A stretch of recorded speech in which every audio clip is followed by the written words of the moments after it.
une société qui vit sans information est une société morte. Donc, je crois que c'est à partir des journalistes que nous pouvons avoir accès à tous les autres droits parce que c'est eux qui informent sur ce qui devrait être. Les juges et les magistrats n'interviennent sur ce genre de questions que lorsqu'il y a des conflits, lorsqu'il y a un contentieux. Ça voudrait dire que quelque part le droit à l'information a été violé et il faudrait déjà qu'au plan national, ces juges-là connaissent des cas. Ils ne pourraient être efficaces que lorsqu'ils ont intégré les engagements internationaux et régionaux pris par l'État dont ils sont des ressortissants avant de pouvoir juger de façon sereine et équitable les cas qui leur parviennent. Cela suppose que ces juges-là connaissent le droit international des droits des journalistes, le droit régional des droits des journalistes, appliqué bien entendu au droit national. Et il faudrait que le législateur, en ce qui le concerne, prenne des lois qui répondent aux engagements internationaux des États. La Cour africaine des droits de l'homme et des peuples a été créée pour compléter l'activité jurisprudentielle de la Commission africaine des droits de l'homme et des peuples, pour renforcer en fait la protection des droits de l'homme sur le continent. Et s'agissant des droits des journalistes, il faut d'abord faire appel à certains textes fondamentaux, à savoir la Charte africaine des droits de l'homme et des peuples, qui s'inspire du droit international des droits de l'homme et qui s'inspire de l'existant en matière universelle, donc de la Déclaration des Nations Unies de 1948 et d'autres textes conséquents. Donc, lorsqu'on parle de la Charte africaine des droits de l'homme et des peuples, c'est elle qui donne mandat à la Commission africaine de connaître des violations des droits de l'homme, notamment des violations des droits des journalistes en Afrique.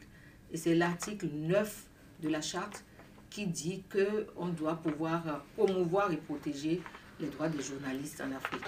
Et lorsque ces droits sont violés, il y a l'article 56 de la Charte africaine des droits de l'homme et des peuples qui impose, et c'est justement pour ça qu'on disait qu'il faut que les magistrats et les juges soient au fait, soient informés des droits des journalistes, parce que l'article 56 de la Charte africaine exige que les voies de recours internes soient épuisées avant la saisine de la Commission africaine des droits de l'homme et des peuples. Les cas que nous avons connus à ce jour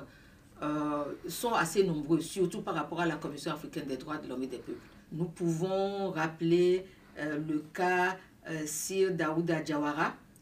dans lequel la Commission a noté que l'État de la Gambie a violé le droit à l'information, le droit à la liberté d'expression et autres. Je sais aussi que la Commission africaine a rendu plusieurs cas contre le Nigeria, par exemple. Quelle corrélation on peut faire entre les droits des journalistes et